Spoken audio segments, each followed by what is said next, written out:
Juan presenta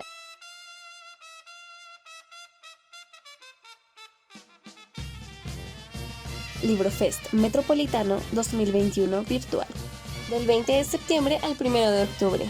Te esperamos.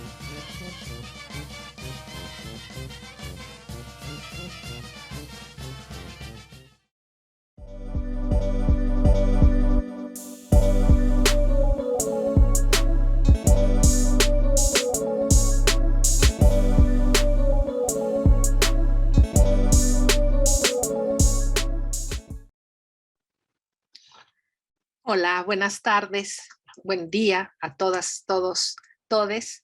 Iniciamos nuestra cuarta sesión de este curso que se imparte en torno al LibroFest 2021 y es nuestra cuarta sesión de este curso que es Género, Justicia y Derechos Humanos.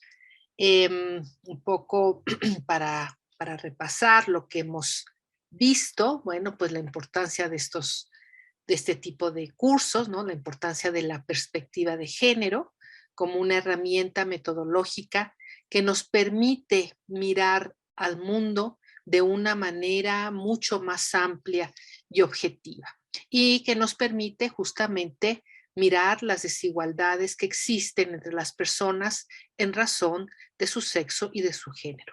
Finalmente, esta herramienta de la perspectiva de género, no solamente cuando la adquirimos, cuando la hacemos nuestra, nos permite mirar las diferencias de las personas en razón de su sexo y su género, sino incluso mirar otro tipo de desigualdades, como las que se dan por ejemplo, con grupos que han sido catalogados, clasificados, etiquetados como vulnerables, pero que en realidad lo que ha sucedido es que tradicionalmente, históricamente, se han vulnerado sus derechos humanos, ¿no? Entonces hay una deuda ahí con ellos. Bueno, en la última sesión veíamos este concepto de el control, los mecanismos de control social y veíamos cómo nos van formando, ¿no? A través, cómo las estructuras, digamos, o cómo la sociedad nos va formando, nos va performando como femeninos o masculinos. Pero no solamente eso, sino en realidad no solamente en razón de, no solamente una cuestión de género, sino de otro tipo de influencias, ¿no? De cómo debemos de comportarnos. Y esto en gran medida para consolidar un determinado orden social, que por supuesto es un orden social que es vertical, ¿no? Que es patriarcal y que por supuesto también pone en la élite a quien tiene el poder económico, ¿no? Entonces llámese burguesía, capitalismo, neoliberalismo, ¿no? Pero este es el orden social que impera. Entonces veíamos que dentro de estos mecanismos de control social informales, en donde cuando alguien sale de este orden, pues ahí están estos mecanismos sin todavía llegar a instancias estatales, pues están la familia, la escuela y nos habíamos quedado en la iglesia, ¿no? De cómo hay diferencias, no hay, la iglesia plantea, aunque sean diferentes religiones, ¿no? Finalmente la iglesia siempre ha planteado la idea de un Dios hombre, ¿no? Un Dios masculino. Pero también, y en razón de eso, en concordancia con eso, pues también la jerarquía eclesiástica está cooptada solo por hombres, ¿no? En todo caso, las mujeres que participan muy activamente de la iglesia están ahí para servir a los hombres, ¿no? Entonces, ya les platicaba yo la historia de Lilith, de esta mujer que fue sancionada muy duramente por no haberse querido someter al dominio de Adán, ¿no? Y pues el castigo es la violación diaria y la muerte de los hijos que de esa violación procrean, ¿no? Entonces, en esta interpretación simbólica. Y bueno, acá les traigo esta, por simple, si tienen curiosidad, en el Génesis 1:26 está justamente digamos que el texto fue recortado, pero de ahí se deriva la creación de Lilith, ¿no?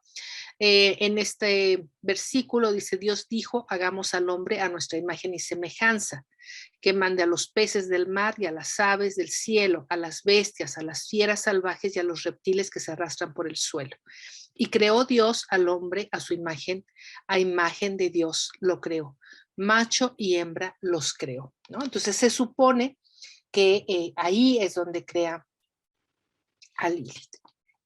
Luego viene el Génesis 2:7. Entonces pareciera que la historia se retrotrae, ¿no? Y dice, entonces Yahvé formó al hombre con polvo de la tierra y sopló en sus narices aliento de vida y lo hizo un ser viviente. Cuando, bueno, se supondría que ya fue creado, en este Génesis 1, ya había sido creado. Entonces, incluso yo me he preguntado si quizá el primer hombre no fue Adán, ¿no? Sino que pudo haber sido algún otro. Y luego viene este versículo de donde se deriva esto tan horrible que es de dónde viene Eva, ¿no? Y dice Génesis 2:18, después dijo Yahvé, no es bueno que el hombre esté solo, haré pues un ser semejante a él para que le ayude, ¿no? Entonces ahí se supone que está dormido Adán y aprovecha a Dios para sacarle un hueso de la costilla, ¿no? Una costilla y formar de ahí a Eva, ¿no? Que es un mito terrible porque simbólicamente pues una costilla no es fundamental, no, la construcción de este discurso no es ni siquiera de que hubiera salido pues, de alguna parte del cerebro o del corazón o al menos del estómago, ¿no? Sino que de este hueso que, bueno, pues que es casi irrelevante. Eh, eh,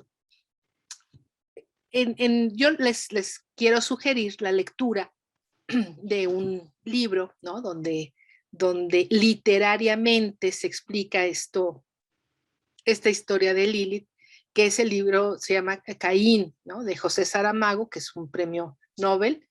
Y es muy interesante leerlo porque yo les sugiero que lo lean y por otro lado tengan una Biblia, ¿no? Simplemente como cultura general y vayan contrastando lo que ahí dice. Y ahí fíjense que cuando yo lo estaba leyendo, llega una parte en donde habla, ¿se acuerdan aquel relato de Sodoma y Gomorra? Y yo decía, no es posible o sea, que esto sea así, ¿no? Que haya pasado, o sea, que esté inscrito así en la Biblia. Pues sí, ya lo contrasté y pues sí está escrito así.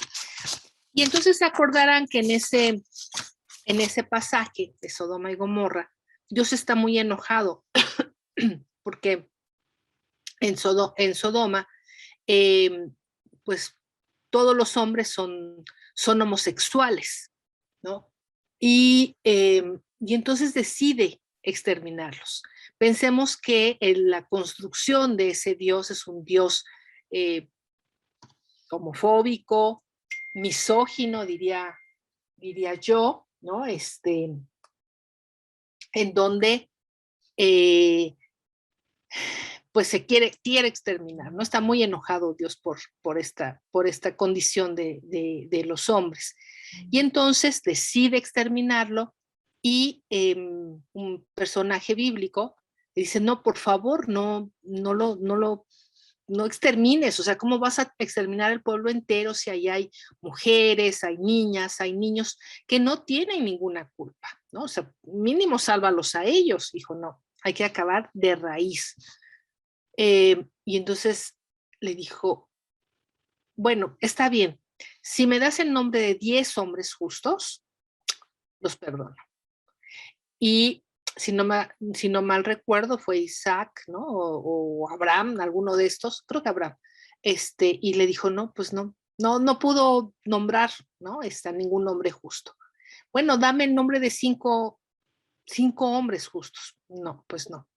Al final, Dios desistió y dijo, bueno, está bien, voy a salvar a una sola familia, porque hay un solo hombre justo, que es Lot.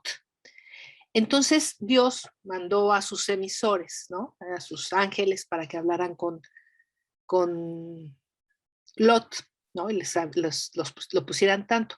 Pero pues estos ángeles se fueron caminando, ¿no? Entonces todos los hombres, imagínense, querían violarlos. Y entonces esto es lo que dice el texto bíblico en Génesis 19, 4, 9. Dice, todos los hombres de Sodoma, sin excepción, jóvenes y ancianos, rodearon la casa. Llamaron a Lot y le dijeron, ¿dónde están esos hombres que llegaron a tu casa anoche?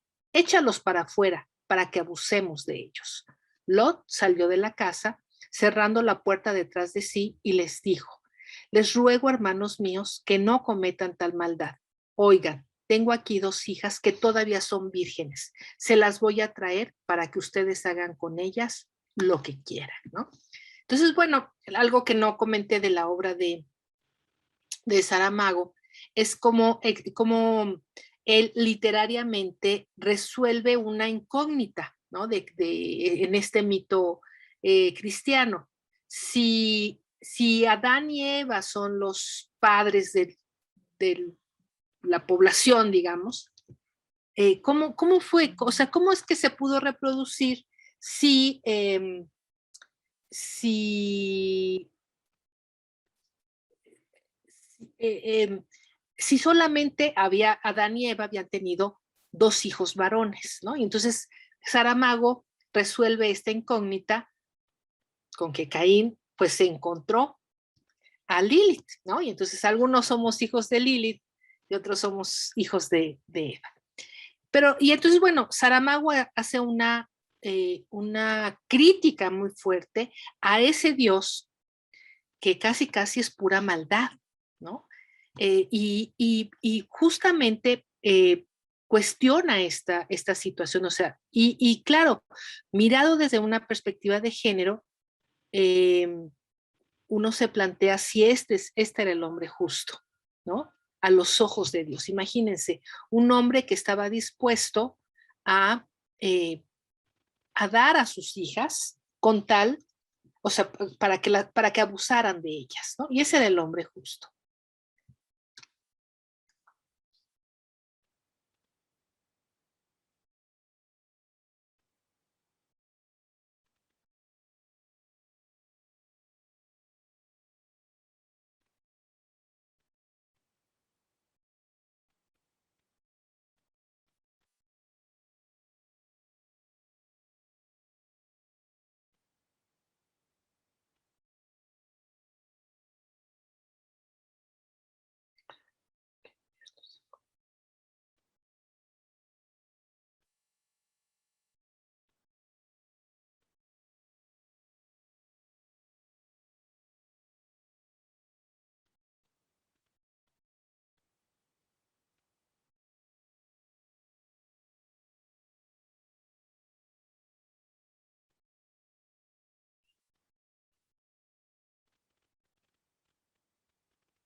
Entonces, bueno, pues es muy interesante hacer esa lectura.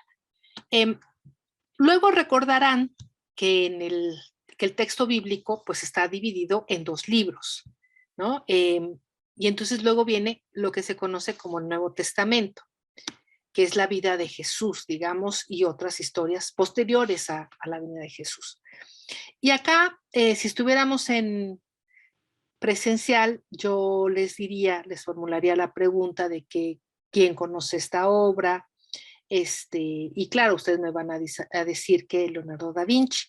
Y luego les pregunto que el personaje que está a su diestra, ¿no? A nuestra izquierda, les preguntaría si es un hombre o es una mujer. Y entonces, bueno, generalmente me contestan que claramente es una mujer.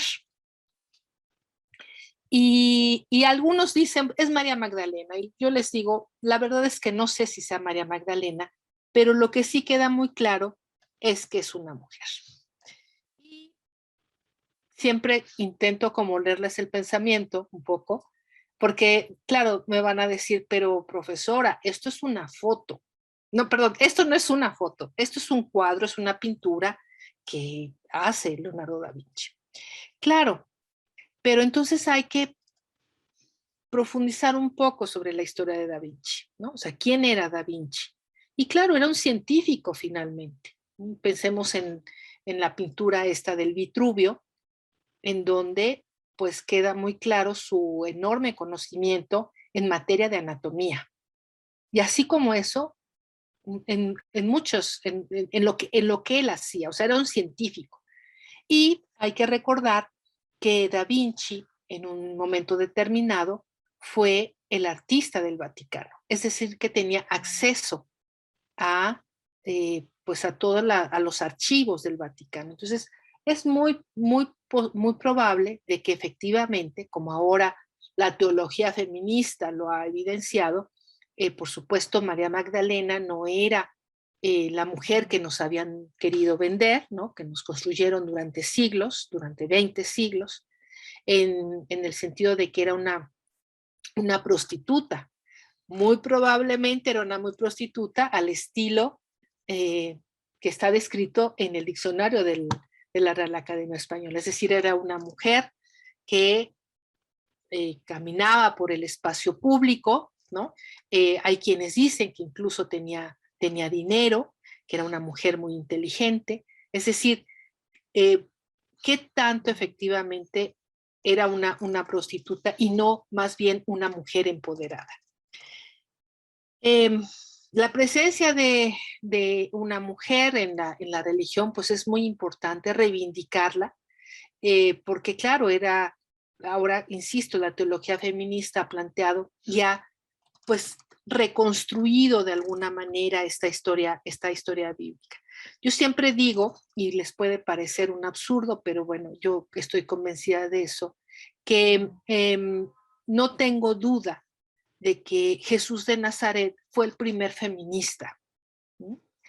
Eh, porque no, porque justo, o sea, rompió con todo lo anterior, con su homofobia, con su misoginia, con su violencia que ejercía, y ahora en esta nueva etapa es lo que da es un discurso de amor, ¿no?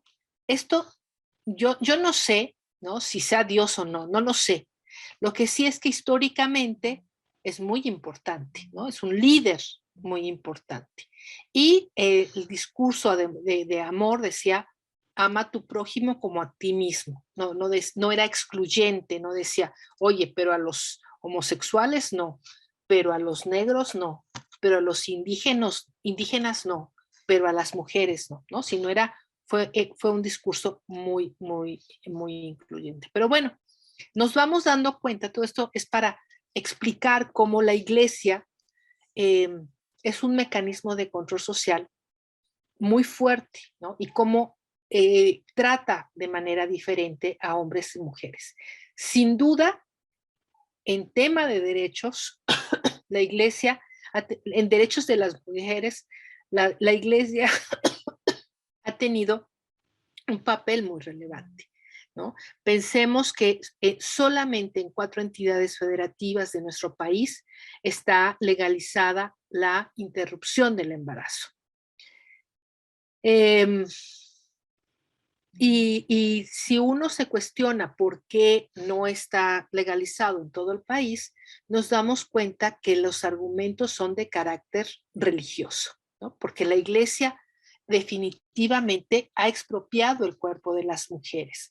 Y bueno, en cuántas religiones no nos damos cuenta que hay un enorme control sobre el cuerpo de las mujeres. Las mujeres, de acuerdo a la religión católica, por ejemplo, tienen que llegar vírgenes al matrimonio, o en otro tipo de religiones, pensemos, está el uso de la burka, ¿no? Para que las mujeres no se presenten como una tentación hacia los hombres. En fin, es terrible esta situación. Otro mecanismo de control social informal, pues es el trabajo, ¿no? Y ahí también, por supuesto, vemos cómo, vemos cómo eh, también hay un trato diferenciado entre hombres y mujeres, ¿no? Acá pensemos en estos datos que ya yo comentaba, ¿no? De los poca contratación de mujeres en cargos de alta jerarquía. O sea, finalmente, cuando uno tiene la perspectiva de género, se va dando cuenta que los espacios de poder laborales, pues son laborales, políticos, económicos, son para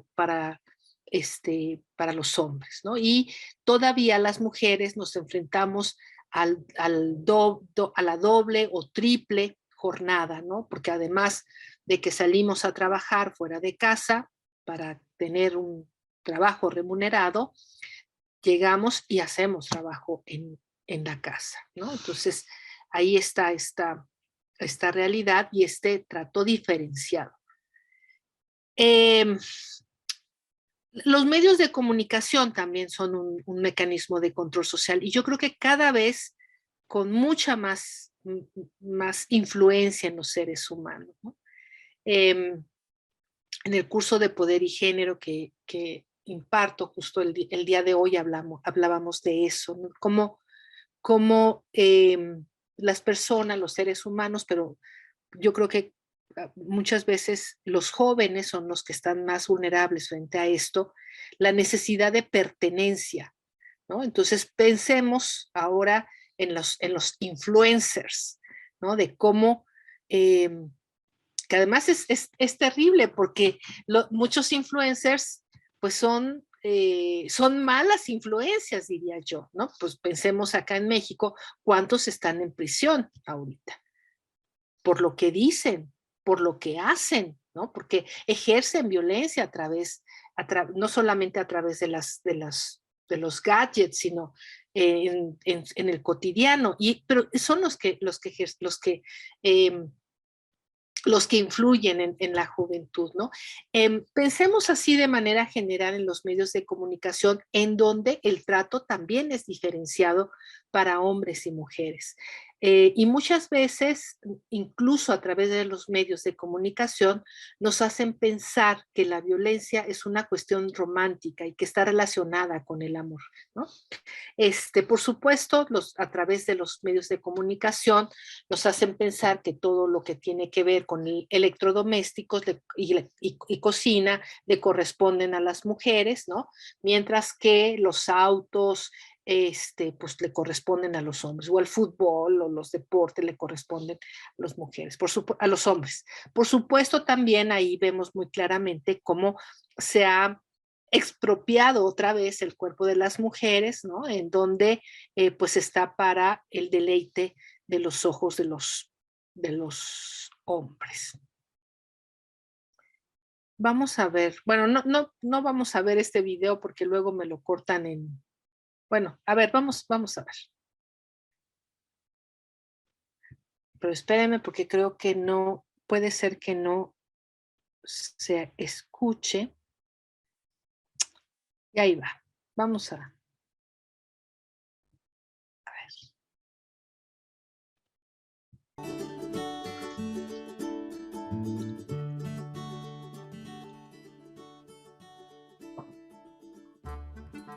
La noción de estereotipos de género está articulada con la noción de inequidad de género, la cual considera a las mujeres débiles e inferiores al hombre. Son creencias que tienen el propósito de adoctrinar a los miembros de una sociedad acerca de la forma en que mujeres y hombres piensan, sienten y se comportan. En consecuencia, llegamos a internalizar, normalizar, creer y actuar con base en estos estereotipos.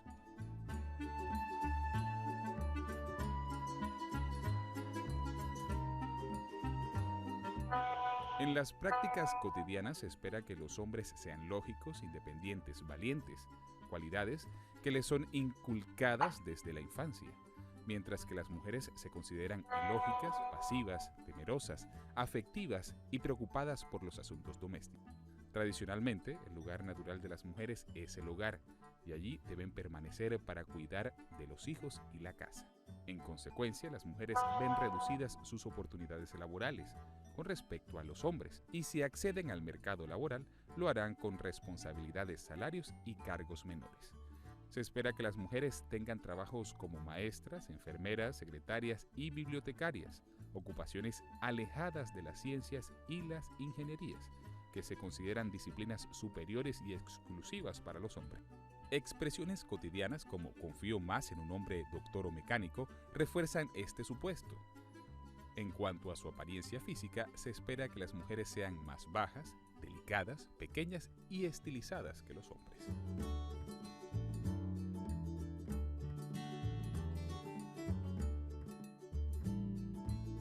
A pesar de los avances sociales y económicos logrados por los movimientos feministas, los medios masivos continúan jugando un rol relevante en la reproducción y mantenimiento de los estereotipos de género, en particular en la publicidad.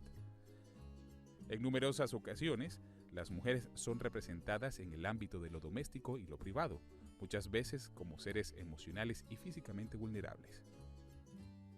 En otras ocasiones, son expuestas como objetos de belleza, a veces como mujer saludable, fitness, y con más frecuencia como seductora sobresexualizada, con el único objetivo de satisfacer el placer del ego masculino. Por otro lado, se reafirma la imagen del varón fuerte, atractivo, exitoso y seductor, en contraposición con el hombre que aparece promocionando productos del hogar, un ser domesticado y poco deseable para las mujeres.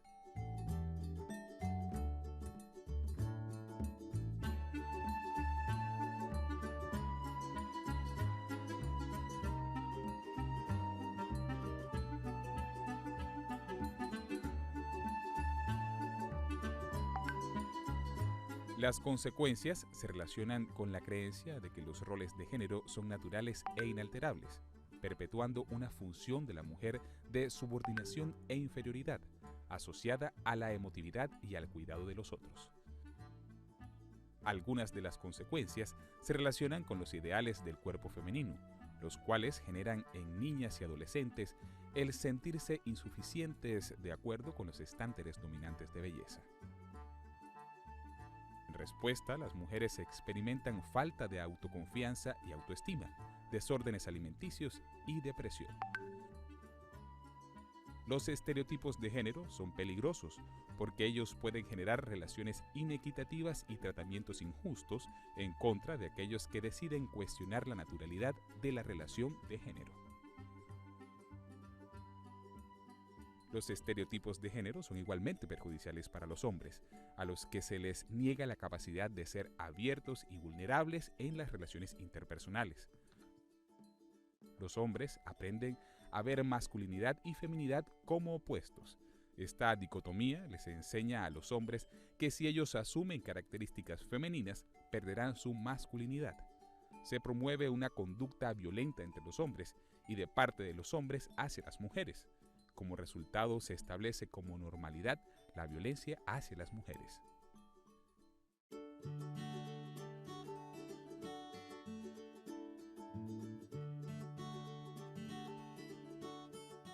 Se trata de entender que si los roles de género son socialmente construidos, pueden ser igualmente deconstruidos. Uno de los primeros pasos es cuestionar los estereotipos de género en la recreación de las representaciones mediáticas de género. Se trata de crear nuevas representaciones en las que las mujeres son representadas como autónomas, fuertes e independientes, tanto en la esfera de lo público como en lo privado. Mujeres atletas, altas ejecutivas. Se trata también de hacer nuevas representaciones de hombres que consiguen y aceptan empleos por salarios menores, que se desempeñan en roles masculinos no tradicionales, como enfermería, o prefieren quedarse en la casa al cuidado de los hijos.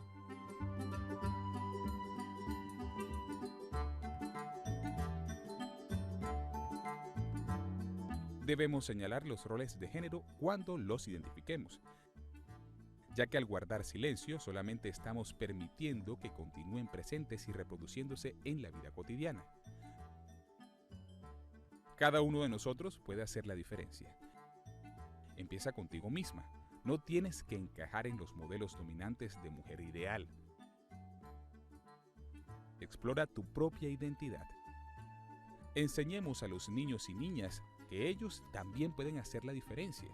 Los estereotipos de género están en todo lugar y reproducirlos puede tener graves consecuencias en la reproducción de diferentes manifestaciones de la vida de género y mantener relaciones inequitativas en nuestra familia y sociedad.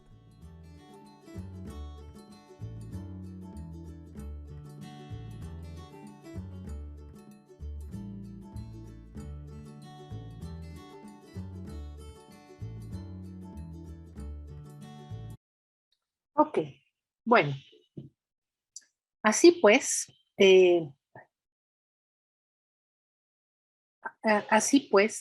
algo que es muy, muy importante darnos cuenta es cómo el derecho ve y trata a las mujeres como el hombre ven y tratan a las mujeres. Déjenme un tantito.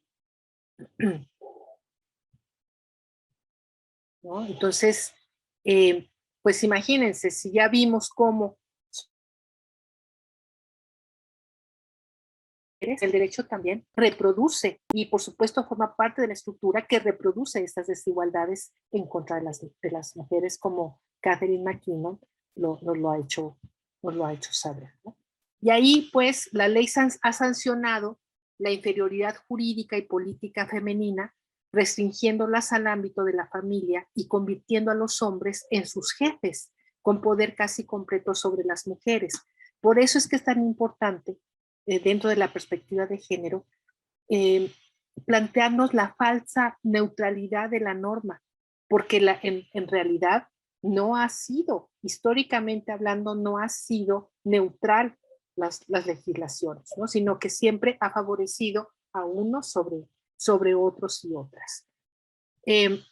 Acá les traigo la epístola de Melchor Ocampo. Bien sé que es un texto que ya no se lee en las bodas, a pesar de que haya algunas parejas que sí lo piden, ¿no? Que se lea. Pero si ustedes les preguntan a sus padres, si es que están casados civilmente, si les leyeron la epístola, casi estoy segura que lo hicieron. Y fíjense ahora, véanlo con esta perspectiva de género, qué terrible era el contenido de este. Fíjense.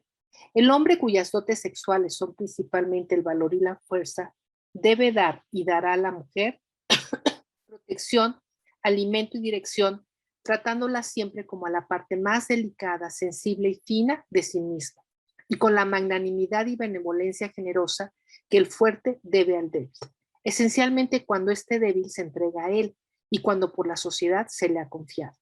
La mujer, cuyas principales dotes son la abnegación, la belleza, la compasión, la perspicacia y la ternura, debe dar y dar al marido obediencia, agrado, asistencia, consuelo y consejo, tratándolo siempre con la veneración que se debe a la persona que nos apoya y defiende, y con la delicadeza de quien no quiere exasperar la parte brusca, irritable y dura de sí mismo propia de su carácter, ¿no? Entonces, vean cómo no es un contrato entre dos personas en una misma situación, sino más bien es como un contrato de servicio, ¿no? Es la mujer que va a estar al servicio del hombre a cambio de protección por parte de él, ¿no? Y además deja muy claro en este texto cómo la mujer debe de reconocer que si el hombre se enoja, pues es responsabilidad de ella, ¿no? Es culpa de ella. Acuérdense esto que yo les decía, finalmente las culpas, ¿no? Siempre las han cargado las mujeres, simbólicamente hablando, las mujeres. Esto vamos hilando, ¿no? Esto de cómo estos estereotipos de género finalmente llegan a la discriminación, ¿no? A la creación de prejuicios y finalmente a la discriminación.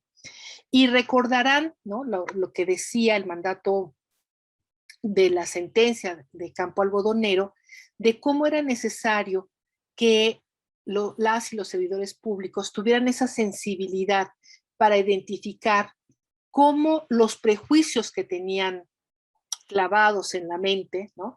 Finalmente llevaban a la discriminación.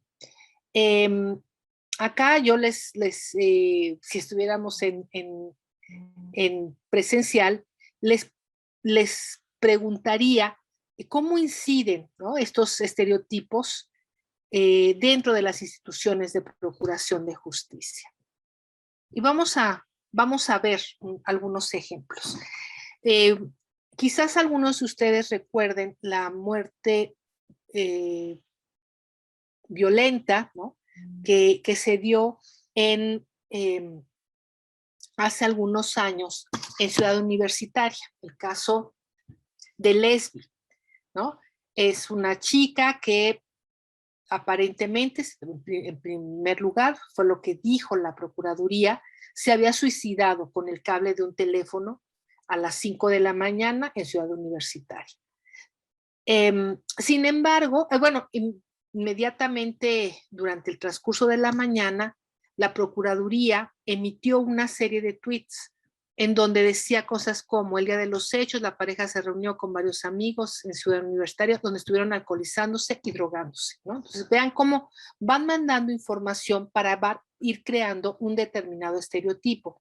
La víctima no era una santa paloma, ¿no?, sino que era una chica, y él también, ¿no?, pero específicamente la víctima, pues era una chica que se drogaba y que tomaba alcohol, ¿no?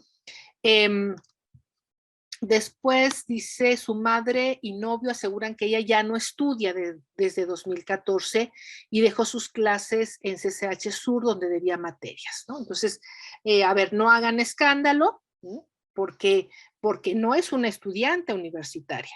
Ella pues iba pasando por ahí, pero ella dejó los estudios, ¿no? Dejó trunco los estudios en 2014. Entonces, tranquilos, ¿eh? Como si la dignidad dependiera del nivel de estudios que tenemos. El novio con quien la víctima vivía informó que él trabajaba en el área de intendencia de la preparatoria. Fíjense, ¿no? Entonces, o sea, sí es una mujer joven, pero sin haberse casado, ya vivía con un hombre. Oye, o sea, qué cosa tan terrible, ¿no? Entonces, insisto, ahí va abonando a un estereotipo de una mujer que pareciera que no es digna de que la Procuraduría empiece a trabajar, ¿no? Y además, bueno, pues él era un intendente. Sí era trabajador de la universidad, pero era un intendente. Y bueno, la mujer hallada sin vida en los jardines de las instalaciones de la UNAM fue identificada por familiares. Y bueno, muy rápidamente la Procuraduría determinó que había sido un suicidio. Fue gracias al litigio estratégico de grupos de mujeres feministas, de abogadas feministas, que se logró que se hiciera una investigación a fondo y con perspectiva de género, en el que lo que tenían que hacer era descartar que fuera un feminicidio. Y no pudo descartarse, ¿no? O sea, se determinó que el novio, ya con más elementos, más evidencias, se determinó que el novio la había privado de la vida. Y bueno, aquí yo les invito a que revisen esta página que es muy interesante, Women's Link Worldwide, en donde anualmente se convoca a un concurso a nivel internacional, ¿no?, para que se nominen a las mejores resoluciones judiciales que van orientadas a promover la equidad y la igualdad de género, mientras que los premios Garrote pues se lo llevan, lo obtienen las decisiones que, al contrario, que hacen retroceder la igualdad de género, ¿no? Entonces, algo muy triste es ver que México durante, yo diría, los últimos 7 años, ha estado nominado, ¿no?, y ha ganado varios premios Garrote, sobre todo premios Garrote público. Hay premio oro, plata, bronce y el Garrote público, que es por votaciones, ¿no? Entonces, aquí, por ejemplo, está nominado el caso de los Porquis, ¿no?, que si ustedes quizás no recuerden, pero si buscan la banda de los Porquis o el juez Porqui, se van a dar cuenta de qué se trata.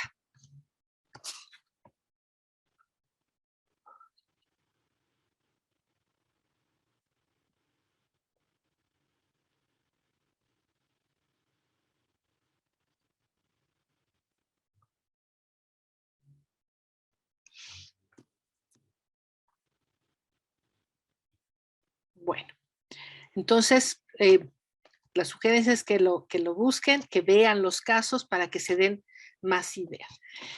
Y bueno, esto digamos que con esta imagen, lo que quiero es pues hacerles ver cómo las mujeres viven una constante y permanente violencia, ¿no? A través de diferentes medios, en diferentes espacios, y que lamentablemente lo que vemos o lo que alcanzamos a identificar como violencia, pues es la violencia más burda, ¿no? Los gritos, el feminicidio, la violencia física generalmente. No así otros tipos de violencia que están por debajo, ¿no? Y que finalmente conforman las estructuras. Entonces ahí pues está, por supuesto, la invisibilización de las mujeres, el humor sexista, la anulación de las mujeres, el desprecio, la violencia, sobre todo la violencia simbólica. Y pues esta violencia que finalmente pues también forma parte de la discriminación, ¿no? Y entonces ahí habrá que hablar justamente de la discriminación contra las mujeres, que es toda distinción, exclusión o restricción basada en el sexo que tenga por objeto o resultado menoscabar o anular el reconocimiento, goce o ejercicio por la mujer de los derechos y libertades fundamentales en las esferas políticas, económica, social, cultural y civil, o en cualquier otra esfera, ¿no? Algo que es muy importante es recordar que los derechos de las mujeres son derechos humanos, ¿no? Y esto, en realidad, este reconocimiento fue hace bien poco. Fue en 1994 que en una convención a nivel internacional en materia de derechos humanos, la Convención de Viena, se reconoció en principio que las mujeres éramos humanas y que los derechos que tenemos, que hemos ganado a través del tiempo, son derechos humanos, ¿no? Entonces, es por eso importante esta situación. O sea, esto pasó en 1994, pero en México ha sido lento, digamos, este reconocimiento de estos derechos. Ya había yo comentado respecto a la Corte Interamericana de Derechos Humanos y cómo ha habido una serie de sentencias que ha hecho que, al menos en el plano del deber ser, el marco jurídico mexicano se haya modificado, ¿no? Y ahí está, por supuesto, esta sentencia de González y otras, mejor conocida como Campo Algodonero, ¿no? Que fue dictada en el año de 2007. Pero también está la sentencia de Rosendo Radilla Pacheco. Esta no es por violencia contra mujeres, ¿no? Pero sí fue una sentencia muy importante para las reformas constitucionales que posteriormente vinieron, ¿no? Sin duda creo que estas dos resoluciones a nivel interamericano incidieron, ¿no? en los cambios constitucionales.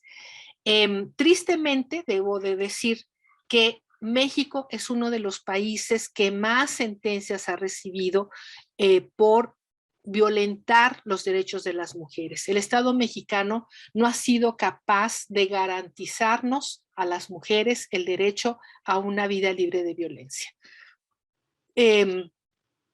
Por ejemplo, hay otras sentencias como la de Valentina Rosendo e Inés Fernández Ortega. En ambos casos son mujeres indígenas del estado de Guerrero que fueron violentadas sexualmente por miembros del ejército mexicano.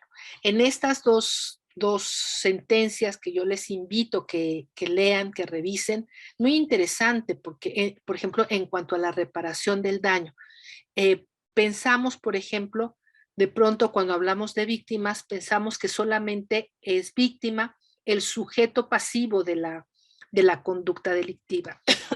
Y no, es mucho más amplio, aunque, por ejemplo, la familia, las amistades, las personas que viven en una población determinada no sean directamente ofendidas, también hay una afectación. Entonces, la reparación del daño también debe de beneficiarle a esas personas que sus vidas se vieron comprometidas de alguna manera.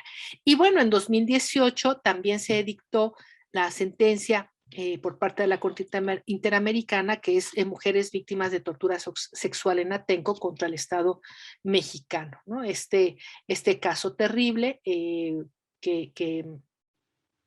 que se dio en el Estado de México, ¿no? En donde hubo abusos sexuales y violaciones sexuales en contra de mujeres que habían participado en una manifestación. Esto que yo les comentaba, ¿no? Bueno, derivó justamente en esto que ya les había yo comentado del campo algodonero, ¿no? Bueno, acá quizás vale la pena, por ejemplo, en esto de los estereotipos, mencionar esto que pasó apenas el año pasado, ¿no? De esta chica de 16 años, Dana Reyes, ¿no? Que fue encontrada asesinada con la mitad del cuerpo calcinado, y el fiscal de Baja California se refirió al caso como que, bueno, la niña también traía tatuajes por todos lados, ¿no? Como justificando este feminicidio. O sea, bueno, si no tuviera tatuajes no le hubiera pasado nada. De hecho, hay un texto que se llama así: a las niñas buenas no les pasa nada, ¿no? Entonces, vean cómo sí tiene afectaciones, ¿no? En la vida de las personas, estos estereotipos y prejuicios de la gente.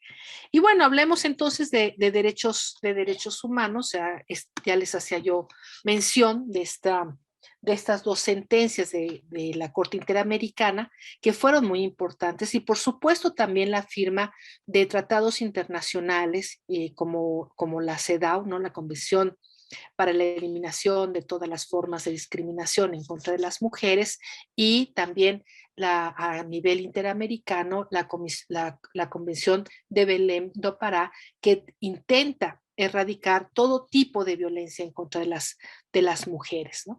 Entonces, pues esto de alguna manera, pero incidió, ¿no? En una reforma constitucional de alto calibre. Ya no es una nueva reforma, porque ya tiene 10 años, del 10 de junio del 2011, pero todavía le llamamos la nueva reforma, ¿no? Porque la verdad es que fue tan fuerte, ¿no?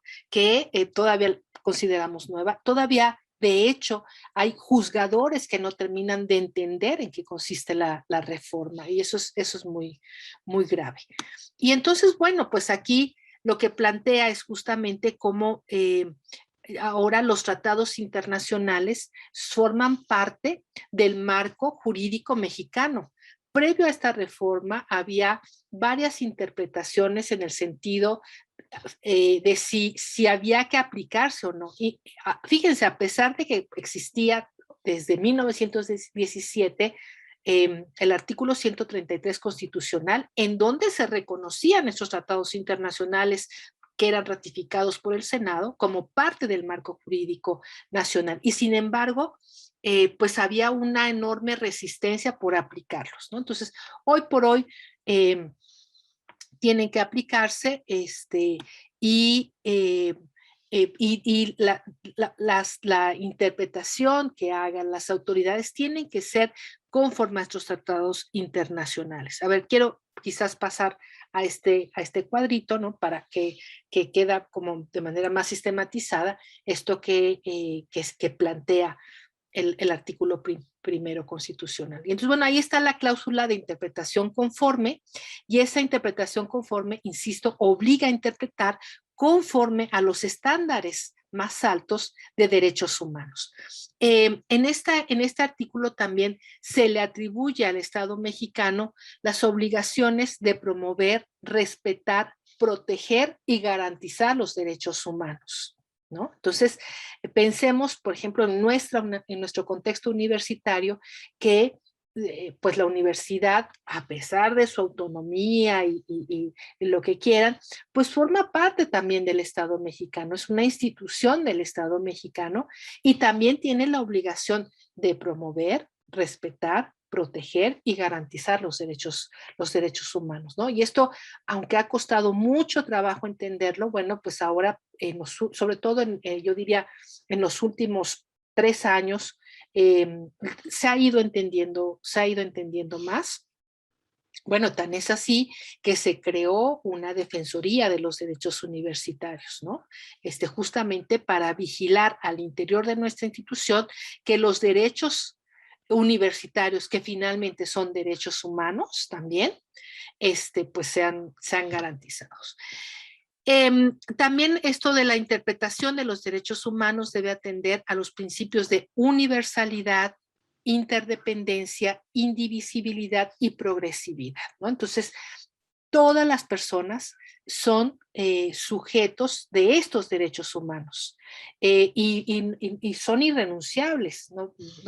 Nadie puede decir, no, yo no quiero que me garanticen los derechos humanos. Y son interdependientes, es decir, que cuando se viola un derecho humano, así como piezas de dominó, se violentan todos los derechos humanos, porque además son indivisibles y algo que es muy importante es la progresividad. O sea, no se puede ir para atrás, ¿no? Sino que cada vez habrá el reconocimiento de más derechos humanos que el Estado mexicano tendrá que garantizar.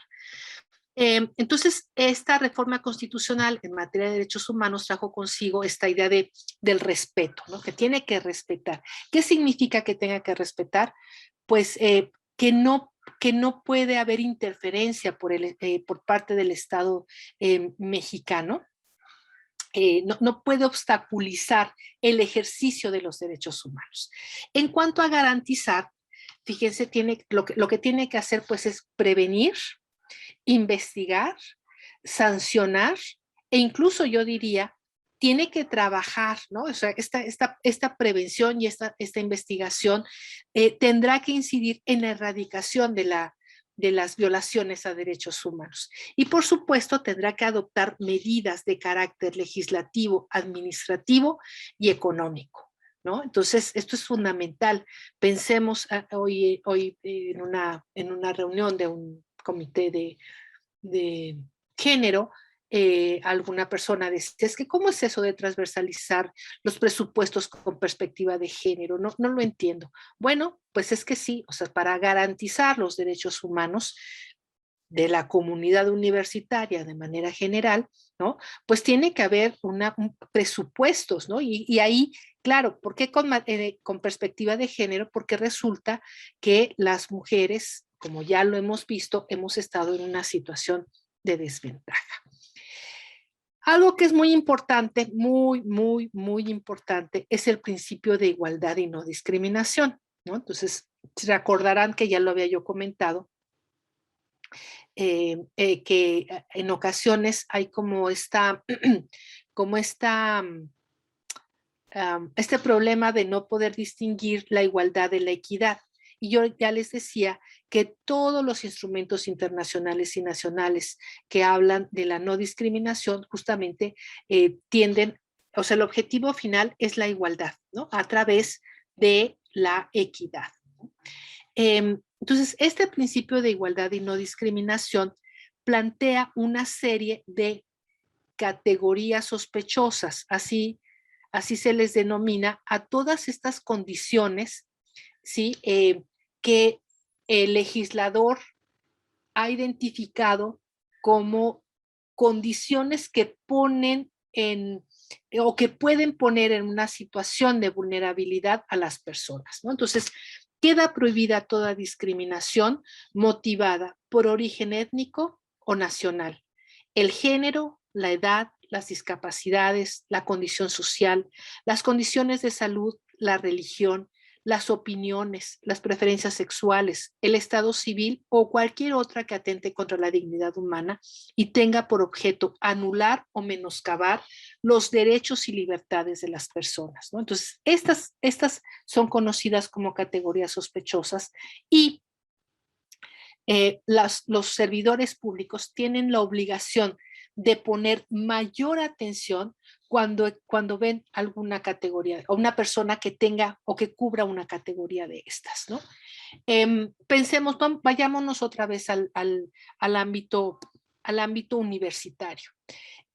Hace bien poco que hubo una reforma, yo creo que hará unos 2 años más o menos, hubo una reforma en nuestro reglamento, en uno de nuestros reglamentos universitarios, si no me equivoco, debe haber sido en el de estudios superiores, porque ustedes saben, hay un plazo para terminar la licenciatura, ¿no? Un plazo de 10 años.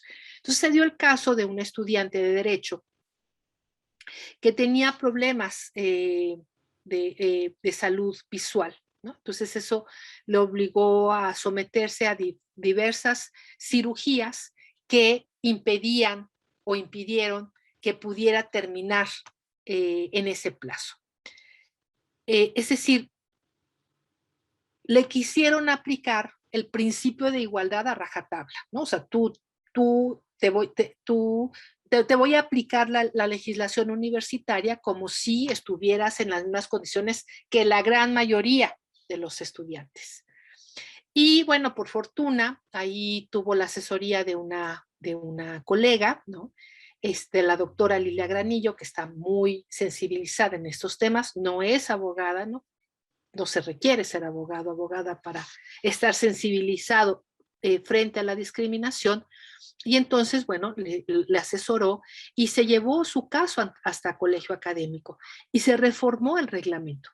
Hoy justamente me daba cuenta que en colegio académico actualmente hay una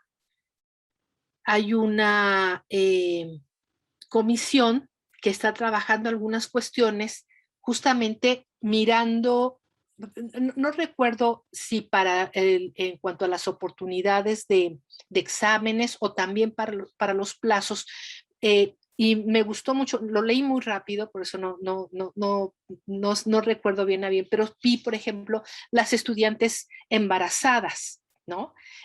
O personas que sufren algún tipo de discapacidad. Entonces, claro, porque hay que poner atención en estas personas para que no sean discriminadas, ¿no? En este tipo de condiciones que con mucha facilidad se les puede violentar sus derechos humanos, ¿no? Entonces aquí lo que yo les decía, bueno, pues es la equidad para alcanzar la igualdad. Hay un concepto de John Rawls, ¿no? Que bueno, quizás no está dicho así, pero yo así lo interpreto, hay que darle más a quien menos tiene para poder entonces sí estar en un plano de igualdad. Pensemos, porque a lo mejor no me explico. Si yo soy una persona indígena que solamente habla mi lengua, ¿no? No me pueden aplicar los mismos estándares que una persona que se habla la lengua española, el idioma español. Entonces, claro, ¿qué me tienen que dar a mí para poder estar en la misma situación? Pues un traductor. Un traductor. Yo no sé si ahora han visto, por ejemplo, las sentencias que se dan con una perspectiva de niñez, ¿no? Son sentencias que de alguna manera inciden en la vida de las niñas y los niños, algún divorcio, alguna cuestión de custodia. Y entonces los jueces, hoy por hoy, los jueces sensibilizados dictan una sentencia muy breve, ¿no? Con términos no jurídicos, en donde les explican la resolución que dicta, ¿no? Entonces, en un lenguaje muy amable, es decir, se les da más porque están en una situación de vulnerabilidad, ¿no? No tienen que, no eh,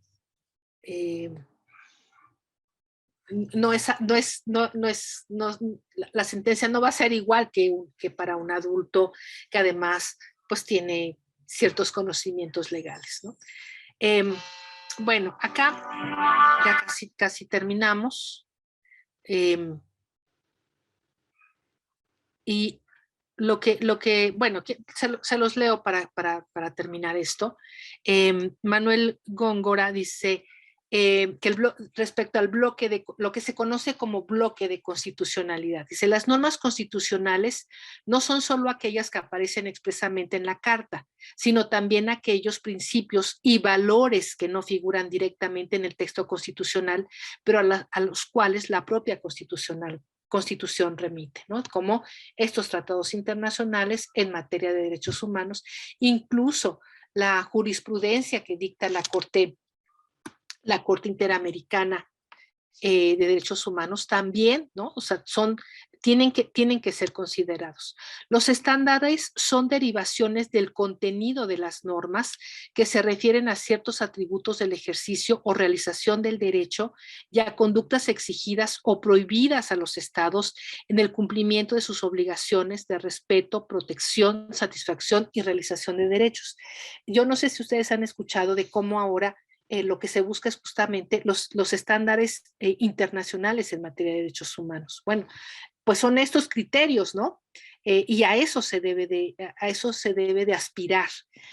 Pueden encontrarse estos estándares en los tratados internacionales o en observaciones, recomendaciones y comentarios acerca de su apropiada interpretación y aplicación que producen los órganos del Sistema Interamericano de Protección de Derechos Humanos, ¿no?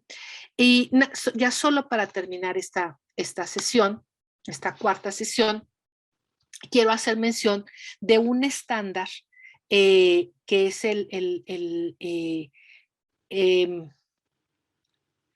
se me fue de la debida diligencia, chicos, el estándar de la debida diligencia. Esta debida diligencia que obliga, ¿no?, a esta investigación con estos estándares de derechos humanos. Fíjense, la Corte Interamericana dice, el deber de investigar es una obligación de medio y no de resultado, que debe ser asumida por el Estado como un deber jurídico propio y no como una simple formalidad condenada de antemano a ser infructuosa. La obligación del Estado debe investigar, debe cumplirse diligentemente para evitar la impunidad y que este tipo de hechos vuelvan a repetirse. En este sentido, la Corte recuerda que la impunidad fomenta la repetición de las violaciones de derechos humanos, ¿no? Entonces, no basta con investigar algún caso, sino que es importante que esta investigación se lleve de manera diligente, ¿no? Y en muchos de los casos que vamos a ver mañana, ya en la última sesión, en muchos de los casos en los que las mujeres están involucradas, ya sea como víctimas o como victimarias, resulta que no se hacen de manera diligente. ¿Cuántos casos de feminicidio o de tentativa de feminicidio o de violación sexual quedan en la impunidad, ¿no? Porque las autoridades no hacen con diligencia su trabajo. Por otro lado, ¿cuántos casos de mujeres que están en prisión cumpliendo penas altísimas son inocentes, justo por no haber hecho una investigación de manera diligente? Con eso terminamos. Les recuerdo que si tienen alguna duda, me pueden escribir a mi correo, que es irsr@azc.uam.mx, ¿no? Y con mucho gusto, pues, en cuanto a la brevedad posible, me pondré en contacto con ustedes. Nos vemos en la sesión de mañana, que es la última. Gracias. Adiós.